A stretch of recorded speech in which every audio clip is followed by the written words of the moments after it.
Good morning and welcome from Toronto, Canada. My name is Anna Sangster from the International Federation on Aging, and it is my pleasure to be with you here today to bring you the latest in the WHO IFA Age-Friendly webinar series entitled Engaging Older Adults During the Time of COVID-19 and Beyond. It is a privilege this morning to be joined again by Ms. Lisa Sokoloff, Manager Training and Simulation, and Ms. Kathy Smith, Interprofessional and Simulation Educator from the Baycrest Center for Education and Knowledge Exchange in Aging.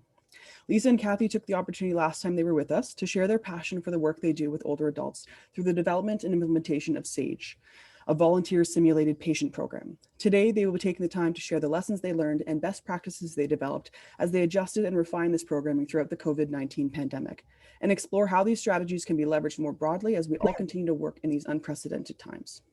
Now, before we kick things off, just a couple of housekeeping notes. First, as always, the webinar recording and slides will be made available and disseminated post-webinar. And second, please ensure that all questions are submitted via the Q&A function. This allows for better coordination during the live Q&A portion of this session and will allow us to keep record of any unanswered questions. Now, with that said, I'll turn things over to you, Lisa. Thank you so much, Anna, and it's so great to be back here. Hello, everybody. Good morning, good afternoon, good evening, depending on where you are. It's morning here in Toronto. Kathy and I both want to say that we have no conflict to declare. And just a moment to speak about Baycrest. Baycrest is located in Toronto, Ontario, Canada. It's a global leader in geriatric care, education, and research. We're fully affiliated with the University of Toronto, and we are comprised of a nursing home or long-term care home, a hospital, a seniors residential center, as well as multiple outpatient clinics and therapy centers. So I'm going to pass things over to Kathy now to start us off. Hi, everybody. Welcome. I echo Lisa's sentiments. So the learning objectives this morning for this session, by the end of this webinar, we hope you will be able to describe a collaborative framework with accompanying strategies for working with older adults. And also are able to discuss applications of the framework in your own context, especially during the COVID-19 pandemic.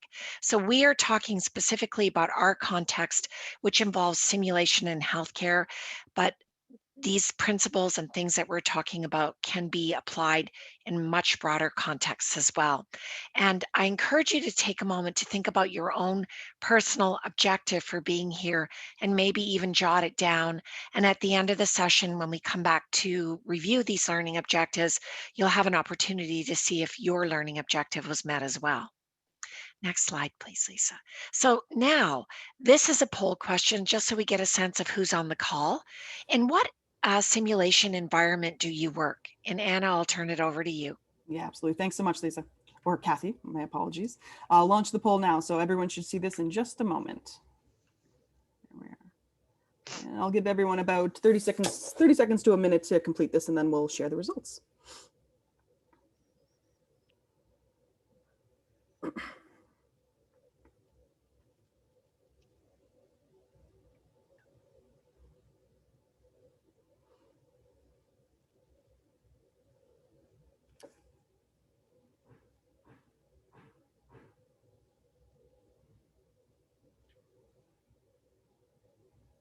We'll give about 10 more seconds and then we'll finish it off.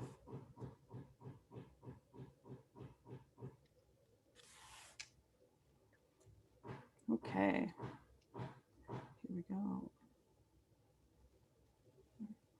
So as we can see, we've got a really great mix. We've got good representation from NGOs. We have a great representation from other as well. I'd love if people that are in that other group, if you can kind of share where you're coming from, that would be great. You put that in the chat, that would be awesome, and we can have a bit more nuanced information on those. But thank you all for participating in that, and I will stop sharing this now and hand things back over to you, Kathy.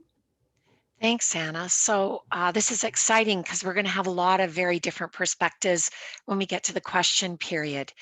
I think just to repeat this is if you have a question, thanks, we see people coming in now on the chat line in their backgrounds, but at any point if you have a question, please feel that you can put it into the chat and we will have time to address those questions at various points in the presentation.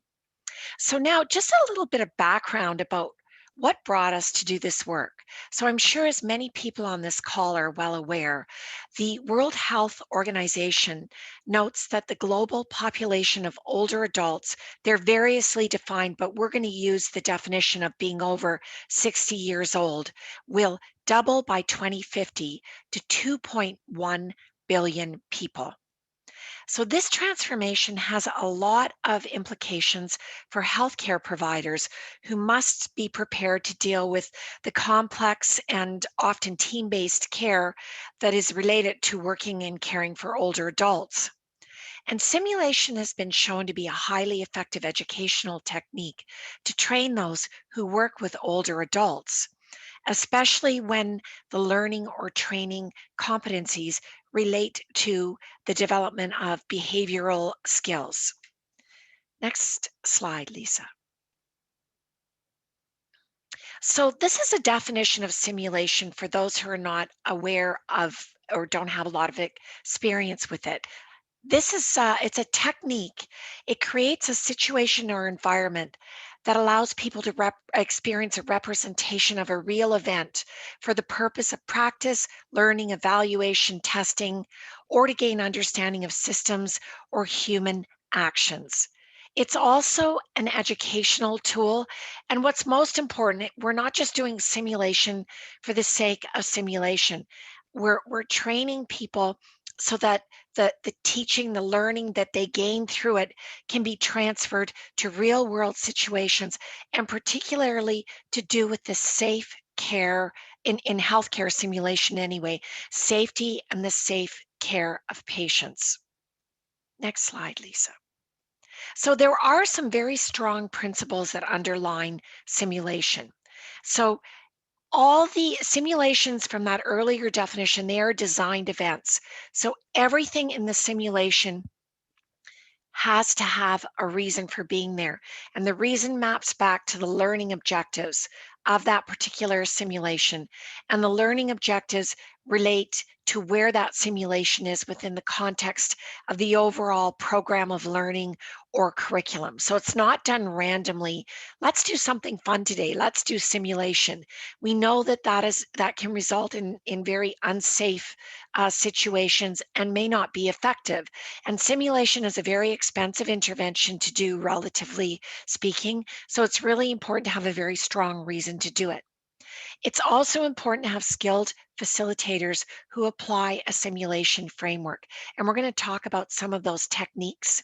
And then the level of fidelity or reality has to be matched appropriately to the learning objectives and to the training level of the learners.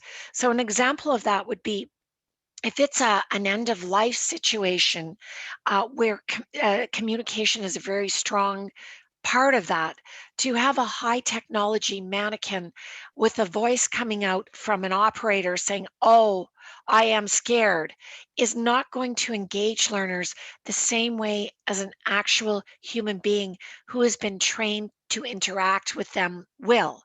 On the other hand, a situation where there's a lot of technical skills going on, maybe invasive procedures where you couldn't actually use a live human being, a high technology mannequin might be the exact appropriate modality of simulation to use in that situation. Lisa, can you forward the slide, please? So this brings us to simulated participants and older simulated participants. So, a simulated participant is a well person who is trained to portray another person. And when SP methodology started, and it's about 50, just over 50 years old, it was originally standardized patients or simulated patients, but the scope of what SPs has done has broadened so they can play so many other people other than patients. So this is a broader term that is used. And as per the WHO definition, they are over 60 years old. Next slide, Lisa.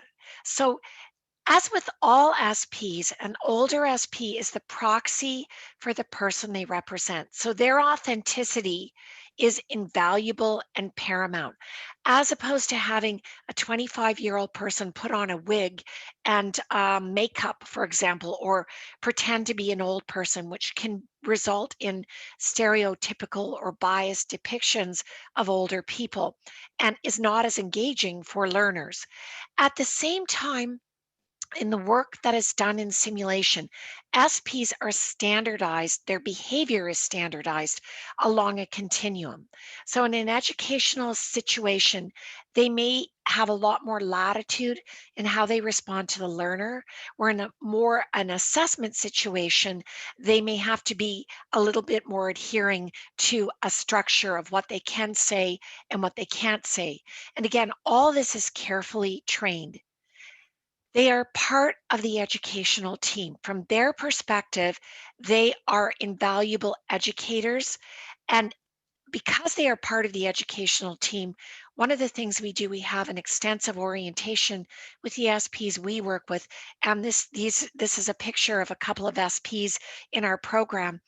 They are in service to the educational objectives and to the learners. So in that way, what they are doing is different from what actors do. Sometimes SPs are referred to as actors, but they are doing something very different because of the purpose of their work, and it's to be educational.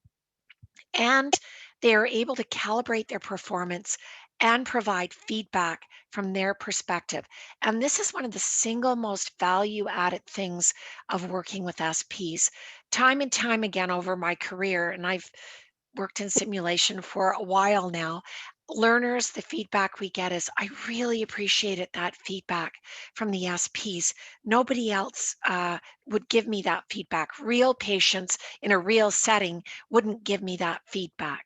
And so just also to note that there is very specific training if SPs are going to be giving feedback, and that's beyond the scope of what we can do today. But it's very important that they are trained either to go and roll or train to give feedback. Next slide, please, Lisa. So I mentioned the scope of practice is ever increasing, and they can be used really in any field where you are training or teaching people about competencies relating to the development of behavioral skills. And then there are other applications as well, as I mentioned, testing out designs. And we've done a little bit of work there. We can talk to that a bit at the end if anybody has any questions. Next slide, please, Lisa. I guess I just want to say as well, just as that slide went, all of the pictures that you're seeing are pictures of our SPs in action.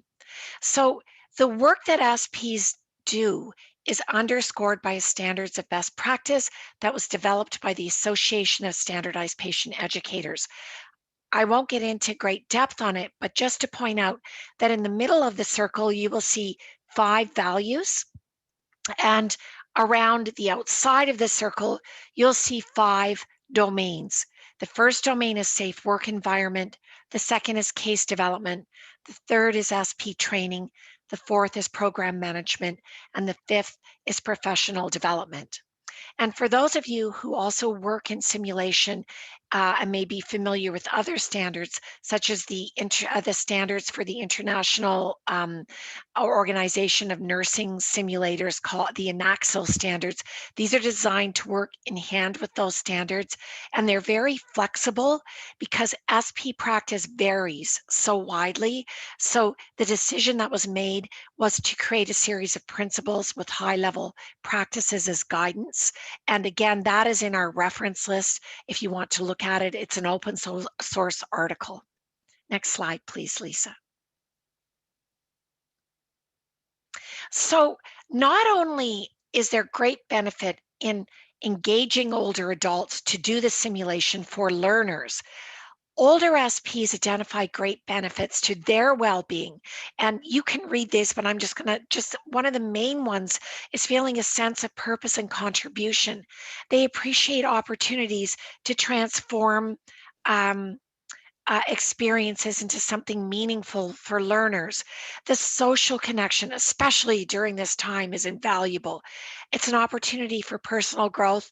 They have a lot of fun and they feel valued. And there's a couple of pieces of research now that have looked at the lived experiences of older adults. And again, that will be in our reference section for you to look at. Next slide, please, Lisa. So now we would like to show you a trigger video. So one of the technologies that we developed were short videos that illustrate teaching points that then could be used in a workshop or can be used in our online learning. So this is an example, and what this trigger video is demonstrating is a feature of dementia, which is memory loss or anosognosia. Lisa, am I saying that correctly? I said it well beforehand, but I didn't get it quite. The reason that that Kathy said it's one or the other is we're never really clear, and that's one of the things that we do when we're working in education with our learners is, you know, to talk about how messy sometimes identifying these features are. I'm actually going to stop sharing for a moment just to make sure I've turned on the audio, because there's a good chance I haven't. Okay. Okay, we're good. So are you ready for me to play the video? Yes, I am.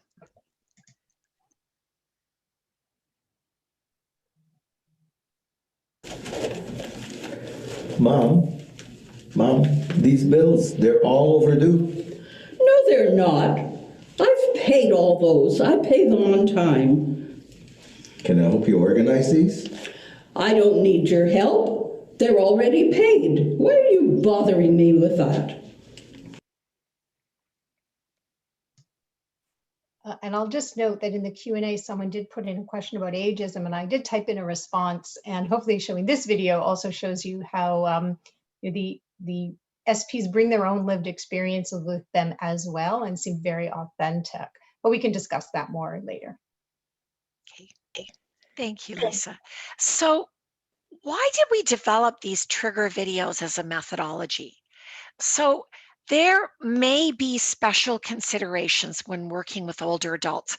Want to be really clear, this does not apply to every older adult, and therefore it is very important to treat each older adult as an individual. But there can be considerations related to physiological changes related to vision, hearing, physical or cognitive changes, or even an overall comfort with technology. I do want to say the SPs that we work with, the comfort with technology is almost like any other group I'm working with on Zoom. Some people have good and bad technical days, but all of them are very comfortable and confident working on the Zoom platform. That's the platform that we use. And there were a few bumps along the way, but they were very easily solved. So Lisa, next slide, please. So we developed a framework for working with older simulated participants that takes these changes into account and works from the evidence base of simulation, the standards of best practice, combining the two, and we've created a framework to help guide people and ourselves who work with older adults. So Lisa, can you bring and that again, this reference is in the reference list.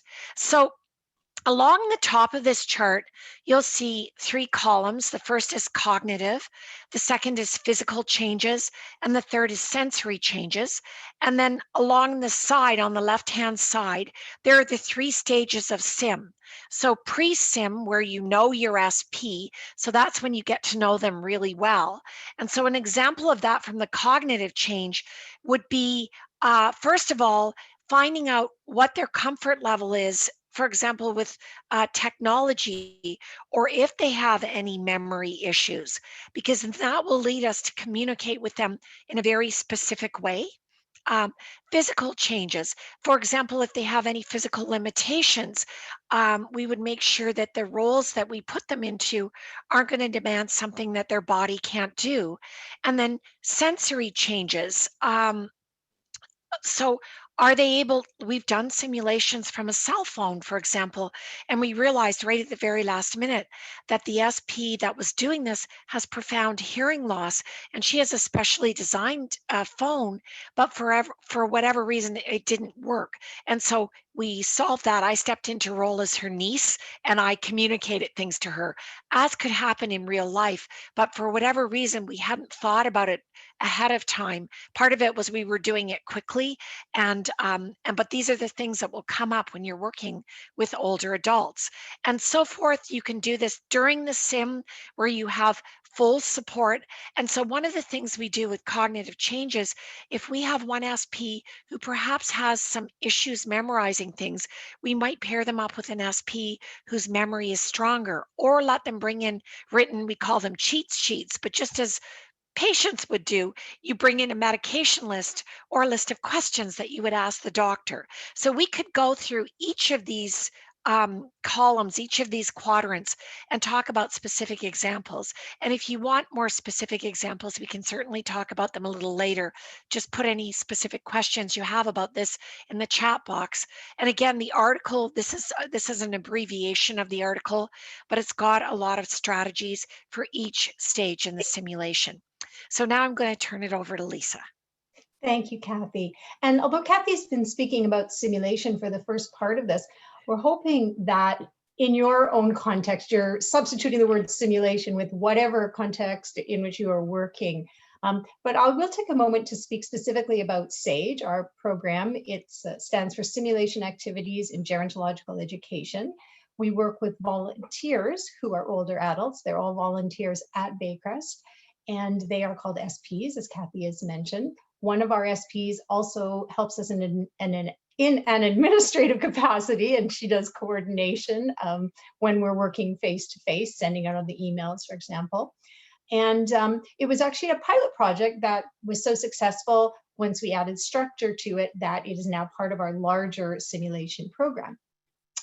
So the goals of SAGE, as Kathy has mentioned, is to support education and learning and provide service to those learners. It's really about meeting their learning objectives, and also to make sure that the simulation is mapped to those specific objectives.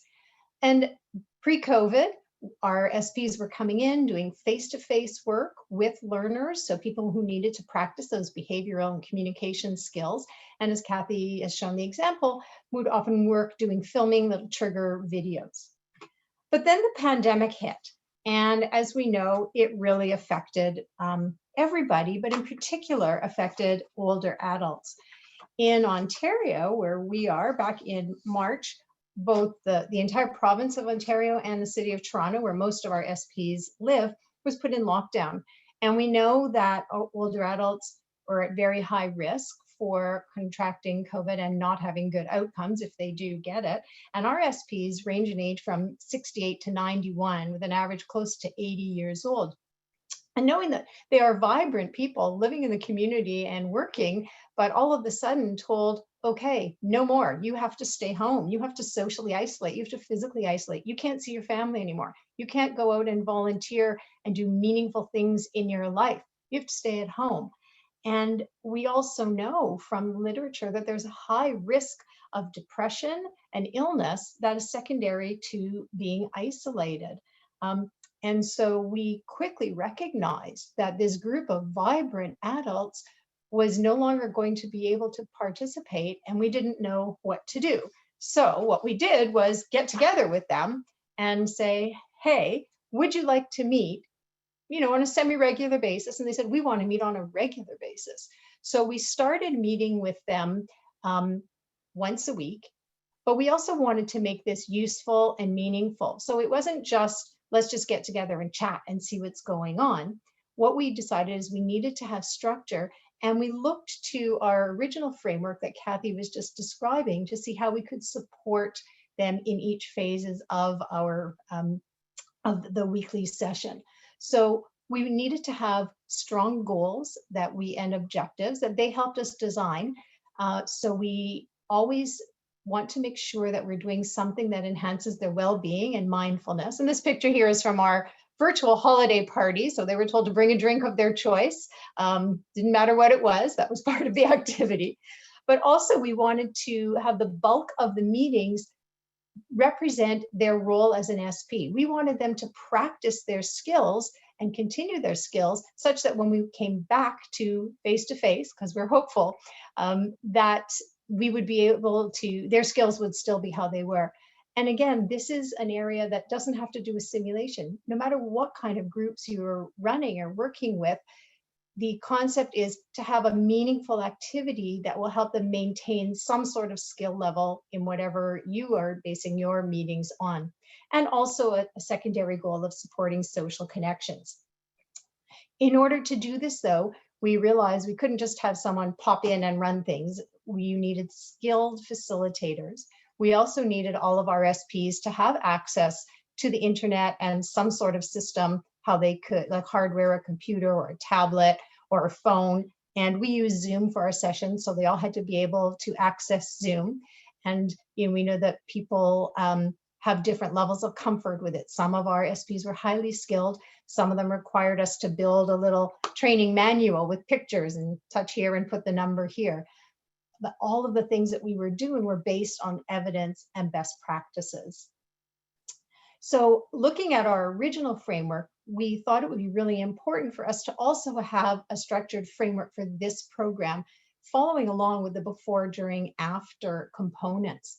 So all of our SPs know that one day before the session, so our sessions are on Tuesday afternoons, every Monday morning around 8 o'clock, they get an email from me that says, this is what the activity is, this is what you need to do. And in fact, sometimes when Mondays are holidays and I don't send it Monday, I get a bunch of emails from them. Where is it? Aren't we having a meeting? What's going on? We always also make sure we log in a few minutes early so that we can touch base with people coming in and address any technology issues. During, we always do a sound check and just sort of a hello, make sure everybody is there. We do a structured 5-minute mindfulness activity to sort of bring the group together and start with some relaxation. Then we do our main activity, which generally is around storytelling, and then we wrap up. At the end, the facilitators, such as Kathy and myself, we will debrief if needed. We'll follow up with SPs as needed, because sometimes we'll just notice that someone is off. They just don't seem themselves, or they've said something that seemed out of character, and we'll just touch base with them, because we know too that people's social and emotional feelings right now are up and down. They may be doing fine and then one day just have a bad day. So we will connect with them offline as needed. And then we'll ask them if there's any feedback. They give us feedback sometimes as well. And we wanted to show you how we paired these two frameworks together. So the structure that we use for our weekly sessions, that they're 1-hour sessions done on Zoom, why we do that when we think about special considerations for working together with older adults. So the reason we send the email before is it's a memory strategy. They know to anticipate it. It also gives them enough time to prepare, but not too much time that they may forget to do it. And again, that troubleshooting that I've mentioned, if people are having issues, for example, with sound. For during, one of the reasons we do the sound check is to make sure we can hear everyone, they can hear us. Many times we'll have to ask people, for example, to close their blinds behind them because the light is coming in and casting a shadow over their face and other people can't read their lips. So technical things like that. The mindfulness is a grounding and a preparation. And then the activity, as we mentioned, is preparing their skills. And during this, we are taking into consideration even things like physical. Do they have, if they're working with a tablet, is it on something so they don't have to hold it up for a whole hour? So we do all these sorts of troubleshooting things with them. And with the wrap up, we'll address their questions. And again, as a memory strategy, any reminders we need to give them for the following week. And then after, one of the main reasons we do get together as facilitators to see what went well, what didn't go well, and planning for upcoming sessions. So Kathy, you're going to address this slide. Yes, Lisa, and there's also a question you might want to take a look at it. We can talk Sure. about it after when we open things up. So I just would like to come back to talking about how important facilitation is.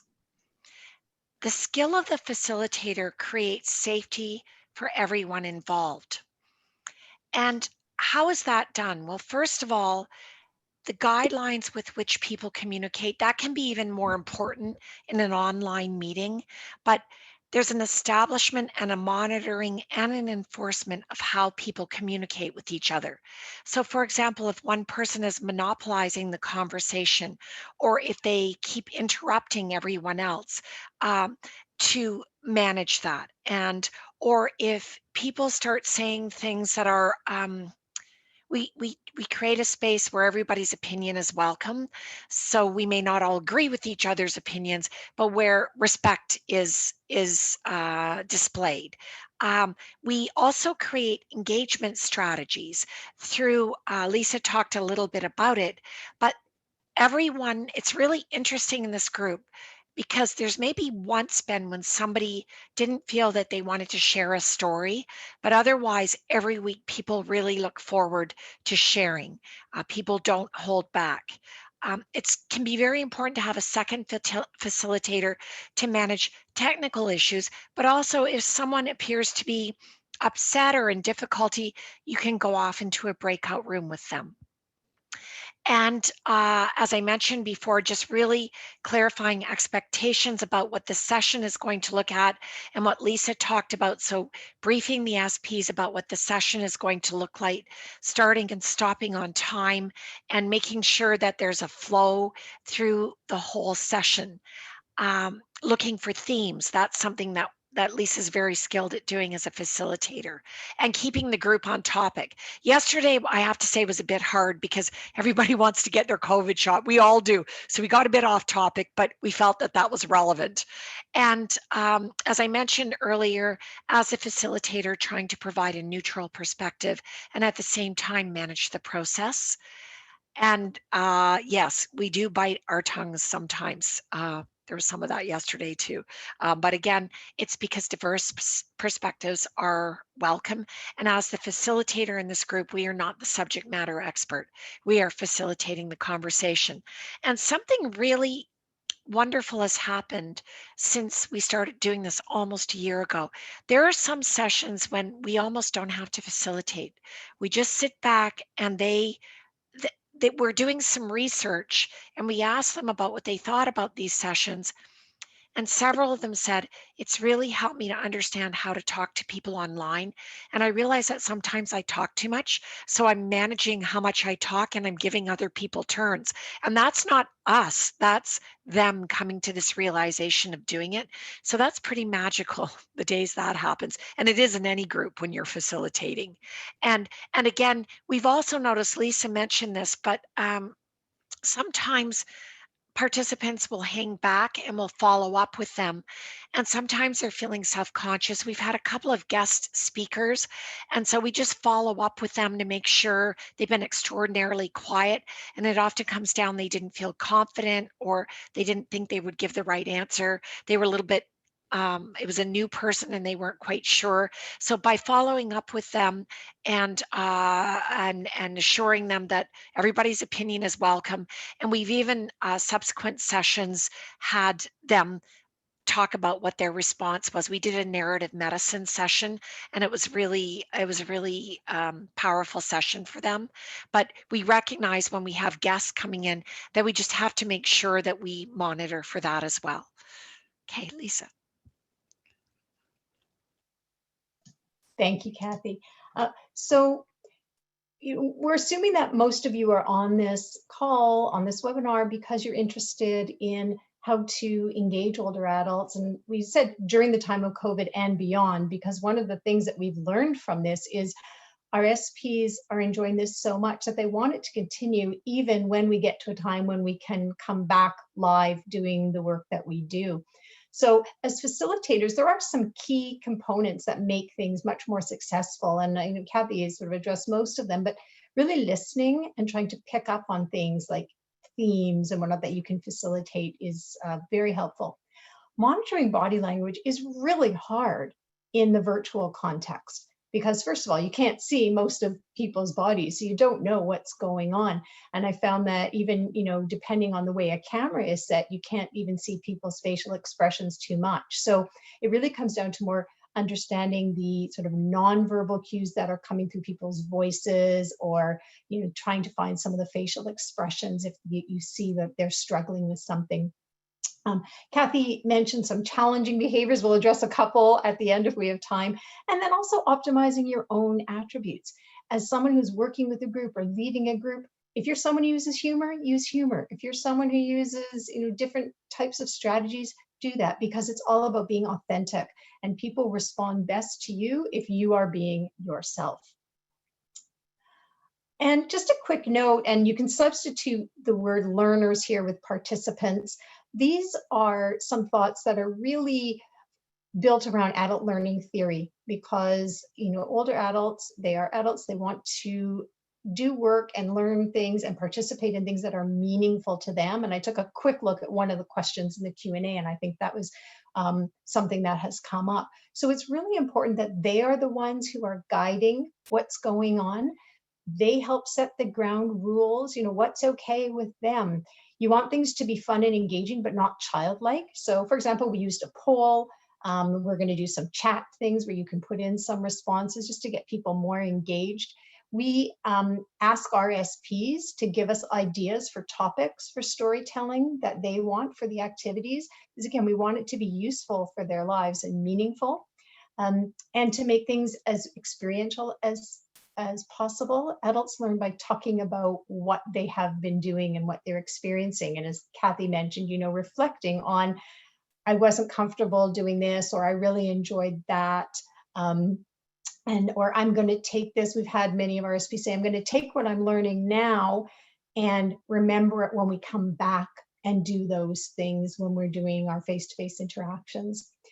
And just doing things collaboratively and working together. Also, just a quick note about breaks. Our sessions go an hour, and people are usually there for the full hour. But we have, our first norm was, if you need to get up and stretch or go bio break or something, that's fine. And the longer your session is, the more breaks you need. So we will get to the Q&A, but we have a quick activity we wanted to do to try and, again, make this relevant and meaningful for you as adult learners. So here's the activity. You have been asked to design an online group program for older adults and put this in your own context. We left it very generic. What things, thinking back on the frameworks that we've described, both of them, the special considerations that you may need to think about when working with older adults, and some of the structural components when you're running an online session, what sort of strategies might you need to consider? And what questions might you have before you actually design this group? So we're going to ask you to just type things in the chat, not in the Q&A. We're going to use the chat for this. And think about sort of the before, during, after. And we'll give you a couple moments to do that. And while you're doing that, I'm just going to quickly look at the Q&A and see, Kathy, if there's anything we need to address right away, if we can hold on them. Does anyone need a further explanation about this? Okay, so we'll give you a moment to think.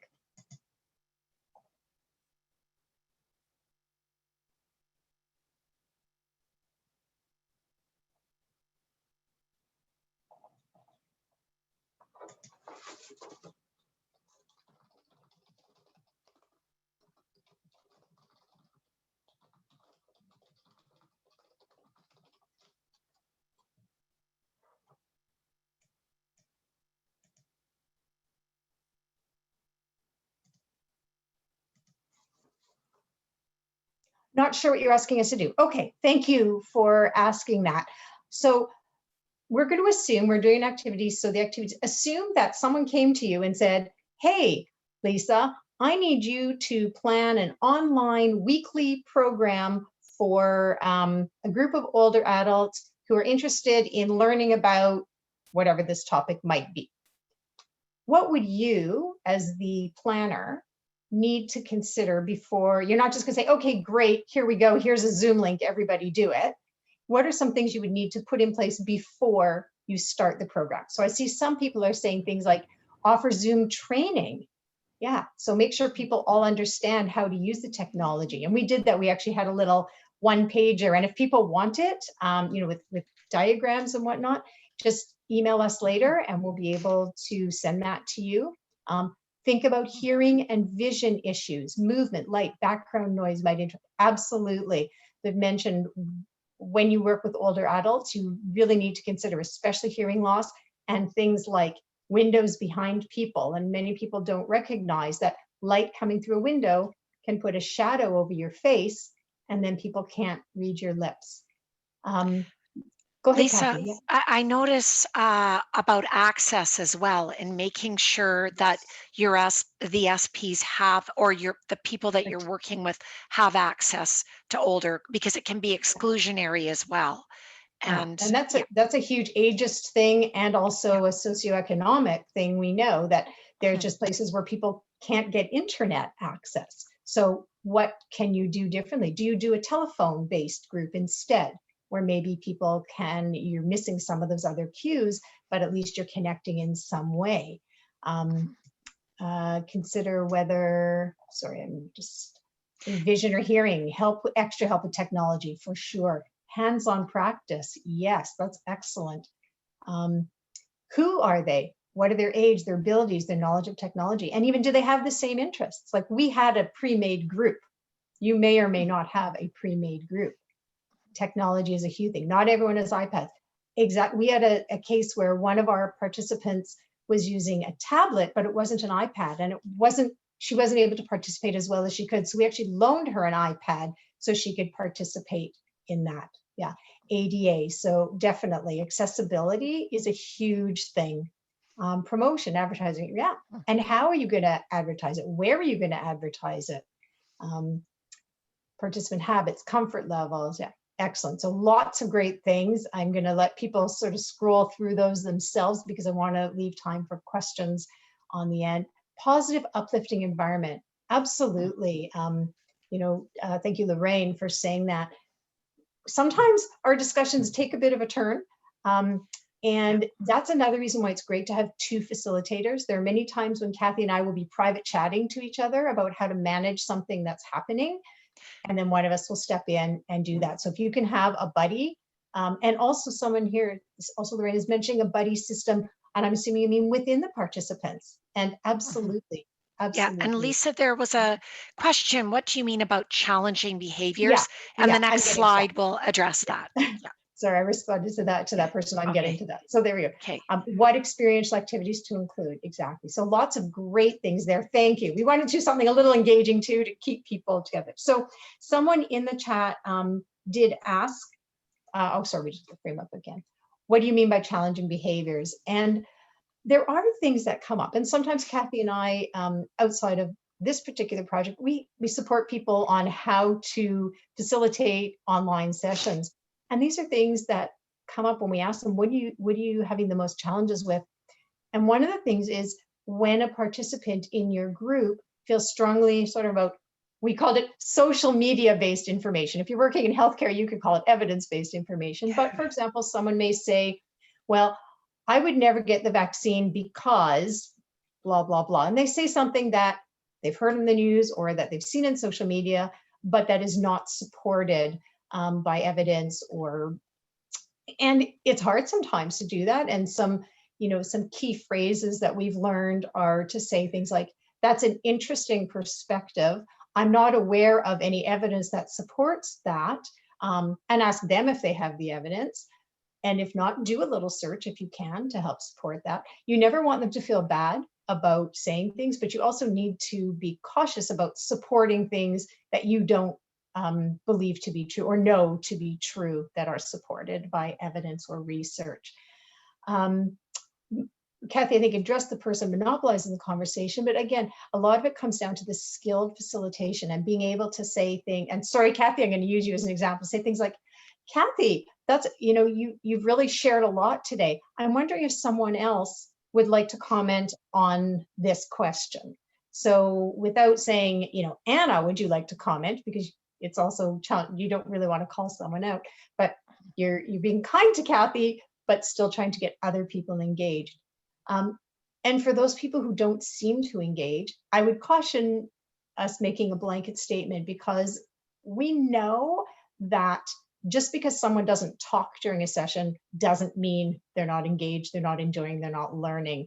But one way to get people to do it is either, like for us, everybody pretty much has to, unless they choose not to, and it's happened once, they have to participate because that's part of the structure, that's what they agreed to.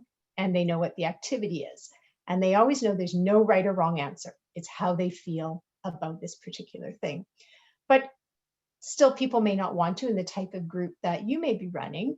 And you could do things like say, okay, put it in the chat, because maybe sometimes people just don't want to talk, or they're not comfortable going off mute and they don't know how to mute themselves again.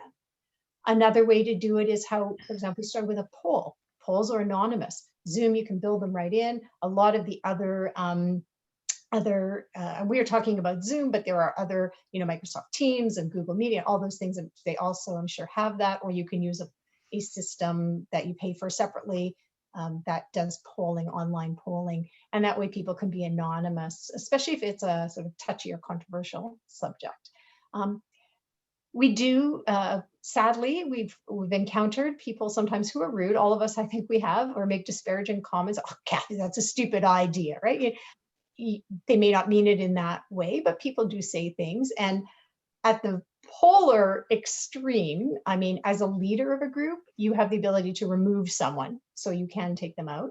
You can also very kindly refer back to your group norms, which we would strongly recommend you set in the beginning, where you talk about things like respecting other people, that we don't always have to agree, but we have to be kind to each other, and we have to support other people's the idea that people have different ideas than us. So I hope that answered that Q&A question.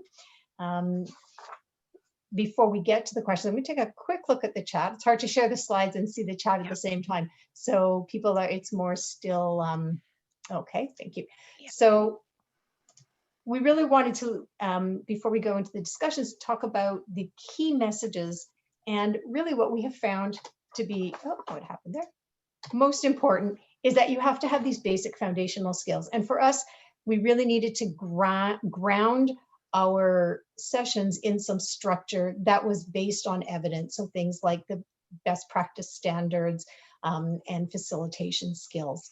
And it's really about the process. So what we've shared to you today, we used our simulation program and our transition from face-to-face training to online work to keep our SPs engaged as an example, but really the processes we're talking about are applicable in any context where you are in an online group situation. And it's really about engaging the older adults themselves, supporting their well-being and their personal growth. So I think before we go to the next slide, Kathy, maybe we should look at, there's a couple questions in the Q&A. Yeah. So the first one here is, if you've experienced this, how do you keep participants engaged when they're experiencing Zoom fatigue? What measures do you take to retain attendance numbers? So I can start with that one. As far as attendance numbers, our group, they get really upset if we miss. We started running these sessions in April of last year. We've missed 1 week. We even run through holidays because the demand is so high. We have 13 members, and on a weekly basis, I would say we have anywhere from 11 to 13. There's a rare occasion when yesterday was a weird day. A lot of people had vaccine appointments, so they didn't show up. So that was okay.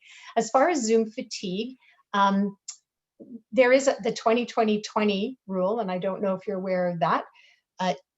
Every 20 minutes, you're supposed to look 20 feet away for 20 seconds. That helps with your eyes. I think also in our situation, starting with a mindfulness activity where people often are closing their eyes and relaxing and becoming very aware, depending on the activity, of how their body is grounded, how they're feeling, that helps. It's also important to address it straight up, right? To say, if you're feeling tired, if you're feeling whatever, take a stretch. And as you get to know your group, you will also recognize some of the body language that they're expressing. And we've had people in the sessions go for about 20 seconds, and that's okay. We just let it happen. They look like they're just resting, and that's okay. So Laura asks, many real life older people are incredible mentors, but they're not respected because of the age. Education would how to respect what they do is a must. See how they can incorporate themselves in society, search for real, absolutely agree with that. Lisa, could I add something? So it goes to an earlier question as well. So the scenarios that the SPs work in are created because there's a learning need. And so the learning objectives are created by subject matter experts. And these learning objectives are based on, so the scenarios are always based on real life situations. We're not making up interesting scenarios. So it's always rooted in reality. And we have a very specific process for developing scenarios and ensuring that they're authentic, screening out ageism or other bias. And we have a lot of perspectives that we work with. So we work with particularly the SPs because they help us to vet the scenarios.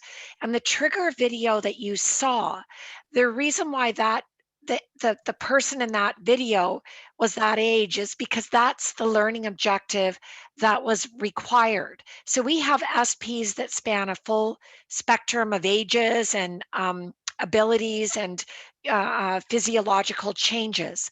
And we're always mapping it to the learning objectives.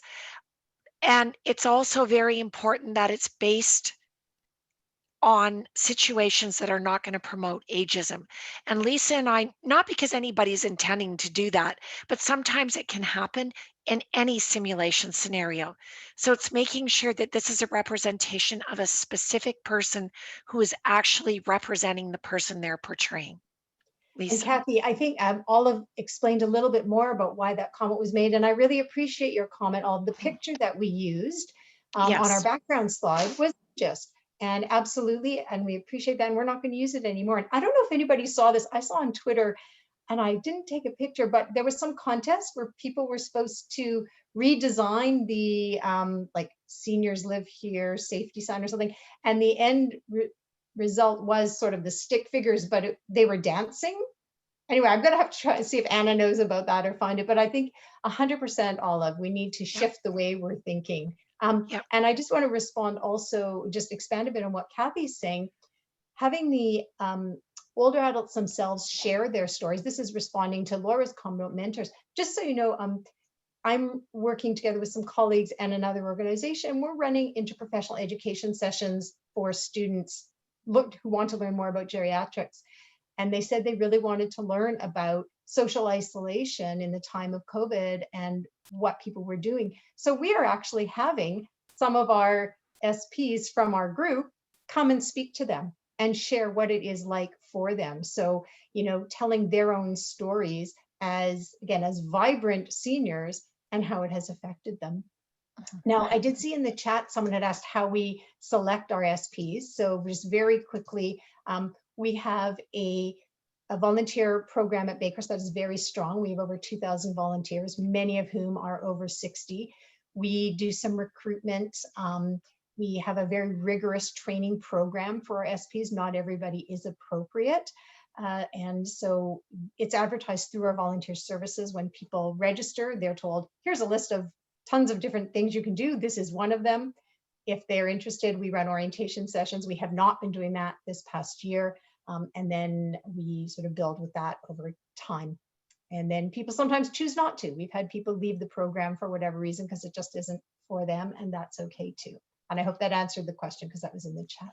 And Lisa, can I also add that is based on best practice in working with SPs, and it's mapped to the standards of best practice. And thank you, Olive, for your comment. Appreciate that. I'm going to actually just go to the next slide because, and feel free to still put things in the Q&A. And there's a 5-minute warning. So in the last minute and a half or so, we would love to know from you, what are some things that maybe, or one thing you're taking away from this webinar that you may implement or try? Lisa, I just noticed also there's another question about the eligibility criteria for the SP group. And again, we do have a specific criteria that's very I think, broad. Kathy, sorry, just to clarify, because it's separate by topic. I think, Rowan, are you asking about our weekly sessions that we're currently running? Because we do not separate by topic for that. Everybody attends, everybody's invited to attend every single session, regardless of the topic. So Rowan, did we answer that correctly? Or are you asking about eligibility to become an SP in general? Not sure. Okay. But yeah, But if I, yeah, I was going to say, Lisa, if I could say in the actual simulation, it's the right SP for the right role at the right time. So we try to find a place for everyone who is interested in doing this work and is able to do it according to the guidelines of the work that we do. And Rowan, you can just answer in the chat is fine. While you're thinking about something you may take away and be able to apply, I'm just going to click ahead to, do we have an SP group for cognitive topics and other for physical? No, we do not. Our topics for our weekly sessions are more general storytelling topics. So for example, we may ask that, well, yesterday's topic was, if you could interview anybody in the world, who would it be and why? We've had different ones, a lot of things about food, a lot of these about holidays. The stories are beautiful, and I just can't say that enough. The stories that people share are amazing, and that the deeper appreciation for each other has really come through. And as Kathy mentioned, we were just actually writing this up, and the SPs have told us that by participating in these weekly sessions, even though they're not seeing each other face to face, by getting together weekly, they're learning more about each other, and they feel they have a deeper connection to each other than they did before the pandemic. And they feel this will have a very positive impact on them when they come back to doing things face to face. And as we mentioned, they want to continue doing these sort of structured online sessions as well. And Olive has asked, where can we get more information? And I've put up a slide with our email addresses and also our Twitter handles, so you can reach us through email. Very happy to respond. Can you describe what you do in the 5-minute meditation? Kathy, that's you. Kathy's trained in mindfulness, so take it away. So very simple exercises that they can take and apply, really creating a space to take a breath and decide how they're going to respond. So in a very simple form, 3 breaths in and out, being aware of how you're sitting in the chair, or sensations, thoughts, or feelings. And then there are other mindfulness exercises that have to do with body scans, or being aware of sounds in the environment, or doing a little bit of releasing of neck tension or shoulder or head tension.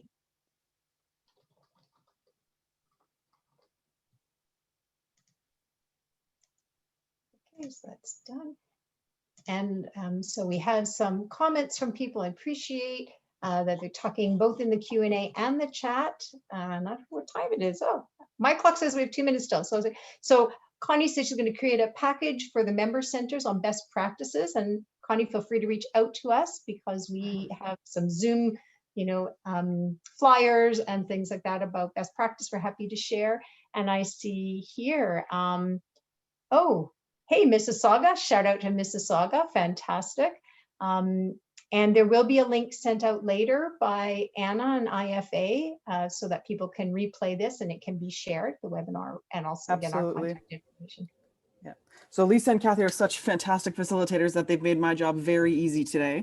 So again, I see some of the remaining comments coming in are really about sharing the resources, and I can assure you that all the slides, the recording of the webinar, and Kathy and Lisa have provided a long list of references that can be used as well. So we'll make sure that everyone gets all of those materials.